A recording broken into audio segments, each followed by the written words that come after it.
बहुत समय पहले की बात है। एक शहर में एक आदमी रहता था। उसने कहीं से सुन रखा था कि अगर साधु संतों की सेवा करे तो बहुत ज्यादा धन प्राप्त होता है। ये सोचकर उसने साधु संतों की सेवा करनी प्रारंभ कर दी। एक बार उसके घर बड़े ही चमत्कारी संत आए। उन्होंने उसकी सेवा से प्रसन्न होकर उसे 4 दीपक दिए और कहा, इनमें से एक दीपक जला लेना और पूरब दिशा की ओर चले जाना। जहां ये दिया बुझ जाए वहां की जमीन को खोद लेना, वहां तुम्हें काफी धन मिल जाएगा। अगर फिर तुम्हें धन की आवश्यकता पड़े तो दूसरा दीपक जला लेना और पश्चिम दिशा की ओर चले जाना। जहां यह दीपक बुझ जाए वहां की जमीन खोद लेना, तुम्हें मनचाही माया मिलेगी। फिर भी संतुष्टि ना हो तो तीसरा दीपक जलाकर दक्षिण दिशा की ओर चले जाना। उसी प्रकार दीपक बुझने पर जब तुम वहां की जमीन खोदोगे तो तुम्हें बेशुमार धन मिलेगा। तब तुम्हारे पास केवल एक दीपक बच जाएगा और एक ही दिशा रह जाएगी। तुमको ये दीपक ना ही जलाना है और ना ही इसे उत्तर दिशा की ओर ले जाना है। ये कहकर संत चले गए। लालची आदमी उसी वक्त पहला दीपक जलाकर पूरब दिशा की ओर चला गया। दूर जंगल में जाकर वो दिया बूझ गया। उस आदमी ने उस जगह को खोदा तो उसे पैसों से भरी एक गागर मिली। वह बहुत खुश हुआ। उसने सोचा कि इस गागर को फिलहाल यही रहने देता हूँ, फिर कभी ले जाऊंगा। पहले मुझे जल्द ही पश्चिम दिशा वाला देख लेना चाहिए। ये सोचकर उसने दूसरे दिन दूसरा दीपक जलाया और पश्चिम दिशा की ओर चल पड़ा। दूर एक सुनसान स्थान में जाकर वो दीपक भी बुझ गया। वहां उस आदमी ने जब जमीन खोदी तो उसे सोने की मोहरों से भरा एक घड़ा मिला।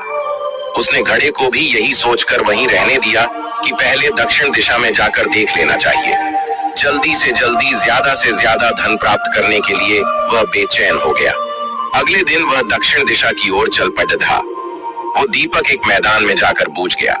उसने वहां की जमीन खोदी तो उसे हीरे मोतियों से भरी 2 पेटियां मिली। वो आदमी अब बहुत खुश था।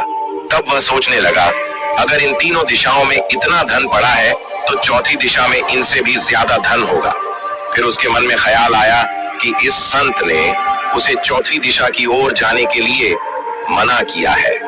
दूसरे ही पल उसके मन ने कहा, अब तीनों दिशाओं की दौलत को भी यही ले आकर रखेंगे और ऐश करेंगे। वह आदमी महल के एक एक कमरे में गया। कोई कमरा हीरे मोतियों से भरा हुआ था तो किसी कमरे में सोने की कीमती से कीमती आभूषण भरे पड़े थे। इसी प्रकार अन्य कमरे भी बेशुमार धन से भरे हुए थे। वह आदमी चकाचौंध होता जाता और अपने भाग्य को शाबाशी देता। वह जरा और आगे बढ़ा तो उसे एक कमरे में चक्की चलने की आवाज सुनाई दी। वह उस कमरे में दाखिल हुआ तो उसने देखा कि एक बूढ़ा आदमी चक्की चला रहा है। लालची आदमी ने बूढ़े से कहा कि तू यहाँ कैसे पहुंचा? बूढ़े ने कहा, ऐसा करिए जरा चक्की चलाइए, मैं सांस लेकर आपको बताता हूँ। लालची आदमी ने चक्की चलानी प्रारंभ कर दी। पूरा चक्की से हट जाने पर जोर जोर से हंसने लगा। लालची आदमी उसकी ओर हैरानी से देखने लगा। वो चक्की बंद ही करने लगा था कि बूढ़े ने खबरदार करते करते हुए कहा, ना ना चक्की चलानी बंद ना कर। फिर बूढ़े ने कहा, ये महल अब तेरा है, परंतु ये उतनी देर तक खड़ा रहेगा जितनी देर तक तू चक्की चलाता रहेगा। अगर चक्की चलनी बंद हो गई तो महल गिर जाएगा और तू भी इसके नीचे दबकर मर जाएगा।